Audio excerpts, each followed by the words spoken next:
샬롬. 자, 오늘도 우리 성도들과 함께 주삼 교재 참고하시면서 하나님 말씀을 묵상하도록 하겠습니다. 지난 토요일부터 하지 못했던 부분들 잠언 15장 1절부터 24절 말씀을 같이 읽고 이 말씀 가운데서 하나님 우리 주시는 귀한 교훈들을 함께 공유하기를 원합니다. 함께 기도하겠습니다.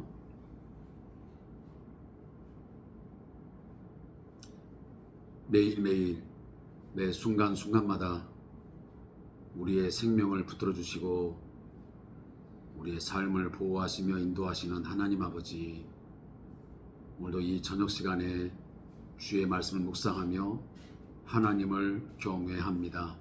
당신을 신뢰합니다.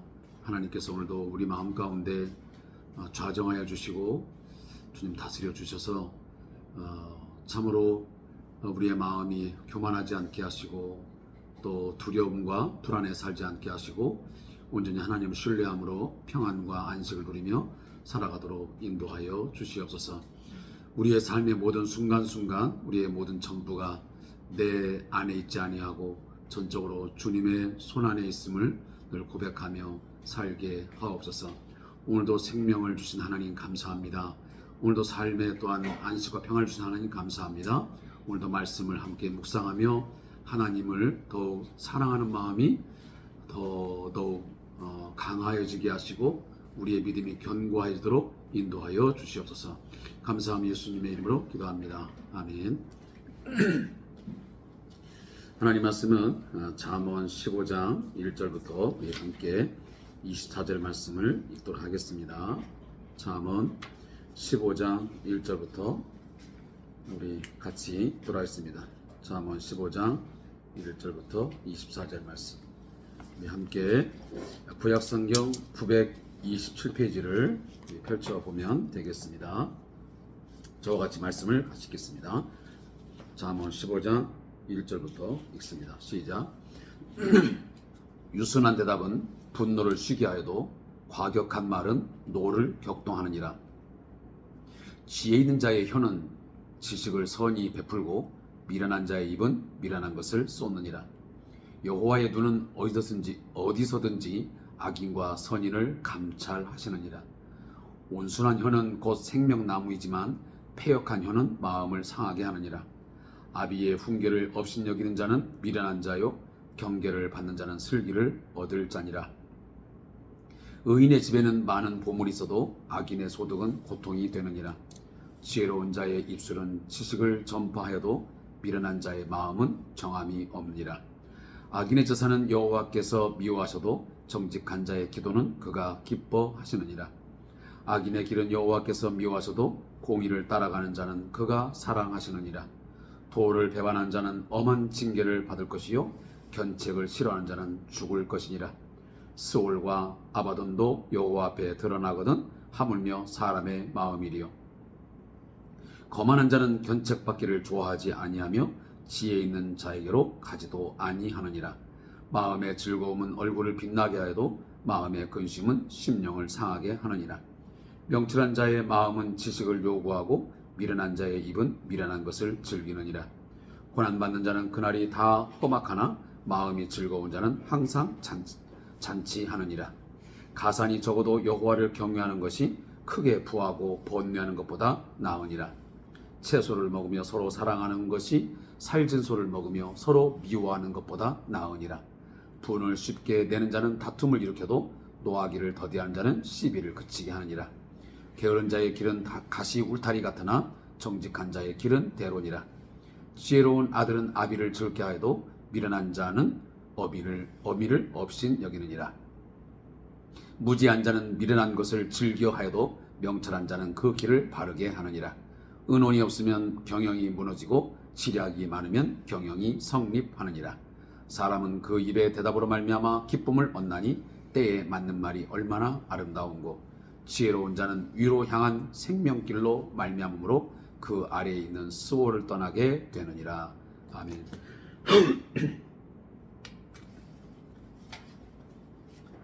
자, 먼저 우리 잠언서 15장 1절부터 8절 말씀까지를 먼저 보겠습니다. 자, 이 부분의 제목은 유순한 대답입니다.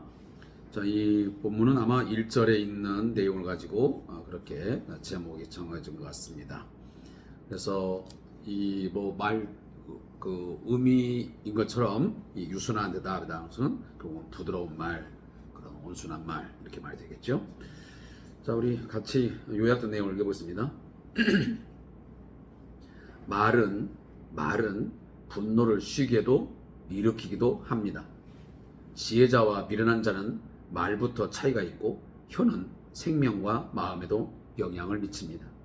훈계와 경계를 잘 받아야 하며 의인에게는 많은 보물이, 악인에게는 고통이 주어집니다. 악인의 제사는 여호와의 미움이 되고 의인의 기도는 하나님이 받으신다. 이렇게 우리에게 말씀하고 있습니다. 자, 오늘은 한 부분 잠깐 좀 읽고 지나가겠습니다.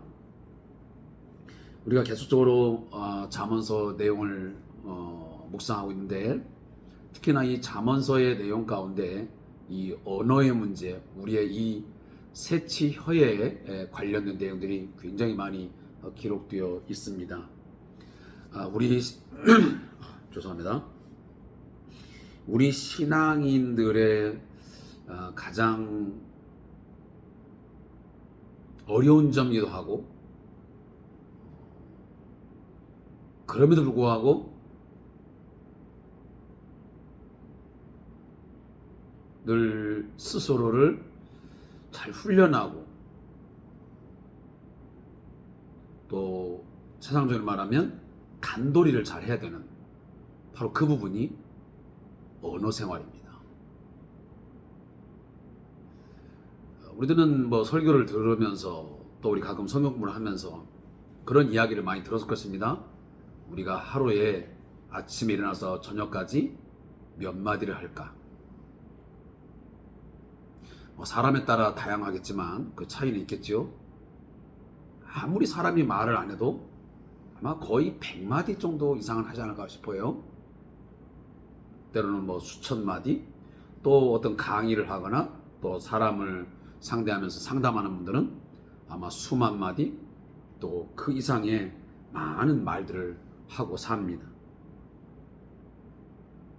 자, 그 말을 하다 보면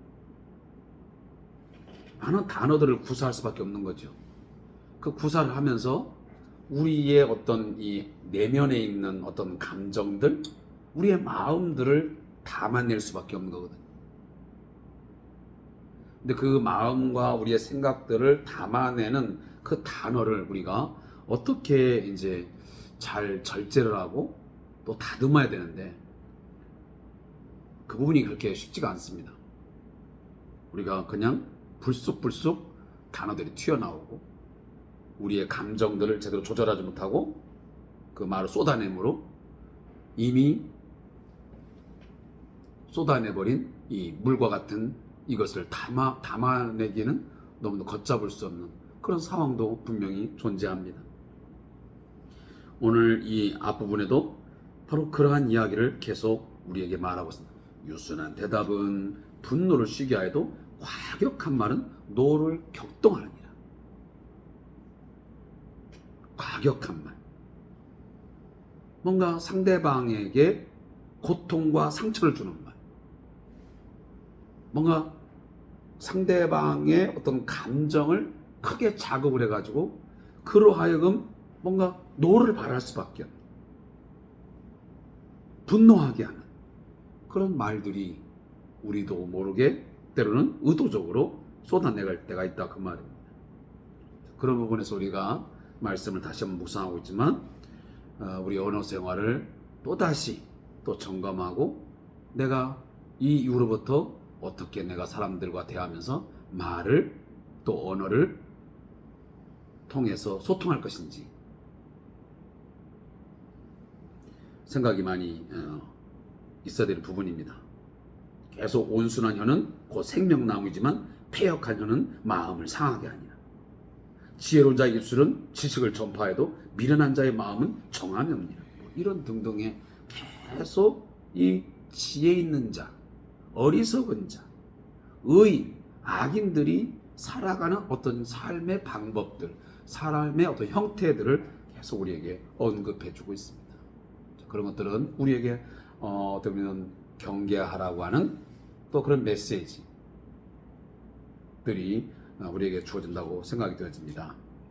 아무쪼록 이 이야기를 우리가 들으면서 다시 한번 우리의 마음에 다짐하고 또 새로운 좀 더 나은 그런 언어 생활들이 우리에게 있어지기를 소원합니다. 그래서 우리의 언어를 통해서 오늘 금방 얘기했지만 우리가 분을 쉬게 하는 일이 있어도 오히려 그 사람으로 하여금 상처와 고통을 주는 그런 일은 있어서는 안 되겠다라고 하는 생각을 제가 여러분들에게 전달을 합니다.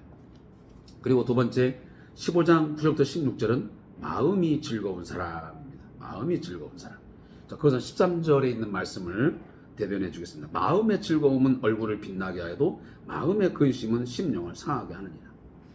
우리가 하루를 살아가면서 늘 즐거운 일만 있을 수는 없습니다. 우리가 근심, 염려, 걱정 이런 것들이 또 존재하고 또 때로는 즐거움이 되고 저도 오늘 그 어르신들과 이런저런 이야기를 나누면서 또 프로그램을 진행하면서 그랬지만 결국은 훈련이 필요한 거예요. 훈련. 그냥 내 자신을 이렇게 그냥 방임하거나 가만히 놔둬버리면 그 자체로는 우리의 삶을 어떻게 보면 하나님 앞에서의 어떤 온전한 자의 모습으로 만들어갈 수가 없어요. 의도적으로라도 우리가 말씀을 읽고 의도적으로 우리가 뭔가 노력을 하면서 우리 자신들을 만들어가야 되는 거죠. 물론 하나님께서 우리를 만들어 가시지만 결국은 그 속에서 나도 하나님과 동역을 한다는 거예요. 같이 만들어가는 거지. 그래서 우리의 마음에 어떤 근심, 걱정 막 찾아오면 그런 것을 내가 점령당하는 것이 아니라 하나님 앞에 간구하는 거죠. 저도 오늘 이런 일을 겪으면서 마음의 어떤 불안함들 또 근심들 이렇게 찾아오죠. 자, 그런 순간에 저도 순간순간 하나님 나의 마음속에 있는 어떤 이 불안의 요소 또 근심 이런 것들을 하나님 극복하고 내 마음에 평안을 주세요. 세상이 주는 평안 말고 하나님이 주시는 주 안에서 주어지는 평안이 내 안에 있기를 원합니다. 우리 어르신의 마음속에 있기를 원합니다. 제가 기도했습니다. 지금도 동일한 마음. 그래서 우리의 근심은 결국은 심령을 상하게 해요. 그러나 마음의 즐거움은 얼굴. 그럼 그 얼굴에 다 쓰여질 사람은 얼굴빛을 보면 그 눈빛을 보면 그 사람의 속마음을 어느 정도 다 알 수가 있습니다. 하나의 거울 같은 역할을 하기 때문에 그렇습니다. 그런 이야기가 오늘 본문에 나와 있고 또 우리들이 그 16절에 보면 가산이 적어도 여호와를 경외하는 것이 크게 부하고 번뇌하는 것보다 나으니라. 뭔가 부한 것 자체가 부정적이거나 부한 것이 문제가 되지는 않습니다. 그러나 굳이 오늘 성경은 말한 것을 사람들은 대부분 크게 부하기를 원하잖아요. 근데 사실 부하면 부할수록 뭐가 많아지냐면 번뇌가 많아질 수밖에 없어요. 왜? 그 재물, 그 부를 유지하고 또 그걸 지키려면 나름대로의 많은 고민을 또 근심을 하지 않을 수가 없어요. 오히려 재물이나 가진 것이 없으면 그렇게 많은 고민을 하거나 잃어버릴까 하는 그런 두려움에 사로잡힐 이유가 없거든요.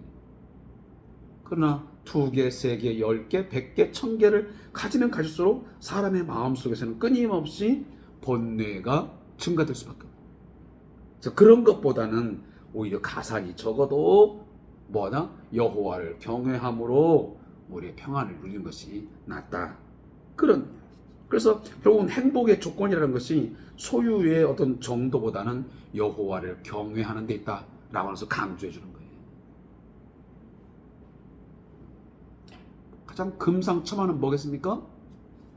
부하기도 하고 여호와를 경외하면서 번뇌함이 없는 거겠죠. 그런 것을 완벽하게 갖추기는 실질적으로 우리의 현실적인 삶 속에서는 그리 쉬운 문제가 아닙니다. 그런 이야기를 하고요.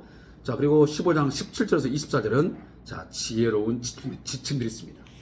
자, 오늘 여기 본문에 보면 거의 한 구절 한 구절들이 우리의 삶에 많은 교훈들을 줍니다. 그래서 채소를 먹으며 서로 사랑하는 것이 살진소를 먹으며 서로 미워함과 낫다. 그래서 우리 지금 바로 앞전에 제가 16절에 보았던 그런 의미와 상당히 비슷한 그런 내용들을 갖고 있는 거예요. 우리가 그런 성경 구절 꽤 많거든요. 내가 아무리 궁궐에 살고 좋은 집에 먹을거리를 풍성하게 갖고 산다 할지라도 거기서 부부간에 다툼이 있거나 가족간에 불화가 있다거나 그렇게 사는 것보다는 오히려 오두막집 초가집에 산다 할지라도 거기서 서로 사랑하고 서로 뭔가 배려가 있고 감사가 있다면 그것이 훨씬 더 낫다라고 하는 그런 의미도 담겨져 있습니다. 그래서 우리가 그러면 채소를 먹으면서 산다 할지라도 그 속에서 서로 사랑함이 있다면 육식, 살찐 소를 먹으면서 서로 미워한다면 그게 무슨 행복이겠느냐라고 되묻고 있는 것입니다. 그리고 지금 뭐 또 분의 문제 이런 이야기 나오고 또 이제 오늘 본문에서 저는 이제 이거 하나만 이야기하고 오늘 말씀 맺겠습니다. 자, 의논이 없으면 경영이 무너지고 지략이 많으면 경영이 성립합니다. 자, 경영이야. 어떤 가정의 경영, 또 우리 어떤 학교의 경영, 또 기업의 경영, 모든 것이 다 경영학이거든요. 경영학. 넓게 보면 우리가 꼭 사업을 해야만 경영이 아니에요. 어떻게 보면 내 자신을 경영하는 것도 마찬가지죠. 이 경영한다고 하는 것 속에서 이 의논, 서로 간에 뭔가 소통을 하고 서로의 어떤 그 의견들을 주고받으면서 하는 삶이 너무도 소중한 거예요. 저도 이렇게 이제 뭐 자그마한 이 사업장을 경영하고 있지만 저 혼자 독단적으로 생각을 하고 독단적으로 뭔가를 해 나가면 많은 실패를 경험할 수밖에 없습니다. 어려움에 처할 수 있습니다. 그렇기 때문에 우리는 직원회의를 하고 또 여러 가지 많은 이야기들을 주고받습니다. 시시각각으로 이 일에 대해서, 저 일에 대해서 이걸 어떻게 하는 것이 가장 효과적이고 또 효율성이 있겠느냐, 어떤 방향이 좋겠느냐, 어떤 방법이 좋겠냐라고 하면서 서로 의논을 합니다. 그래서 지략을 모으는 거죠.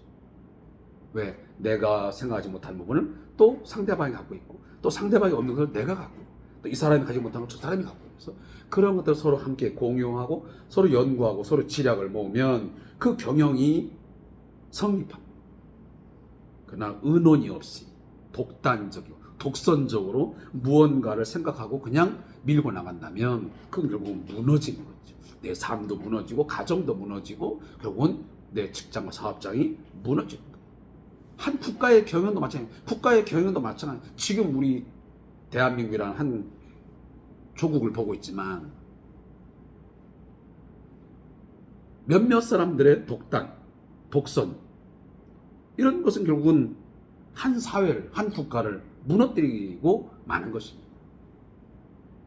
다양한 사람들의 의견들을 공유하고 때로는 존중하고 가장 좋은 어떤 방향들을 가지고 뭔가 합의를 하고 이런 부분들이 있다면 어떤 사회든지 어떤 가정이든지 내가 생각하는 것보다 훨씬 더 좋은 모습으로 세워갈 것입니다. 우리 교회 공동체도 마찬가지. 생각이 다르면 무조건 적이고 생각이 다르면 무조건 악이다. 이게 아니지 않습니까? 생각이 다르다 할지라도 그것을 한 번쯤 귀담아 듣고 그 속에서 뭔가 좋은 것들을 또 우리가 도출해내고 물론 모든 사람의 의견을 다 모을 수는 없습니다. 그렇게 하려면 어떤 일이든지 할 수가 없습니다. 그러나 최선을 다해서 이런 다양한 것들을 들어보고 의견을 수렴하고 그 속에서 뭔가 추진해 나가는 게 필요해요. 그래서 저희 요양원도 우리가 보호자 회의도 있고 또 운영위원회도 있고 또 직원회의가 있고 회의가 이렇게 있는 것은 다 그런 부분들이에요. 의논이 없는 것 가운데 하기보다는 결국은 많은 의견들을 수렴하고 서로 의논하면서 시략이 많아지므로 이 경영을 좀 더 아름답게 성립시키고자 하는데 그 목적입니다. 그렇게 해서 우리들이 또 앞으로 우리의 어떤 가정을 세워가면서 또 우리 어떤 사업장과 교회에 어떤 세우면서 서로 의사소통을 하고 또 서로의 의견을 존중하고 그러면서 또 때로는 양보할 것은 양보하고 또 서로 같이 협력하는 그런 부분에서 아름답게 세워져 가기를 바라겠습니다.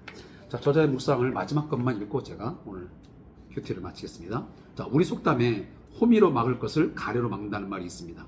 작은 힘을 들여 해결할 기회를 놓쳐 큰 힘을 들이게 된다는 뜻입니다. 게으른 자의 길이 그렇습니다.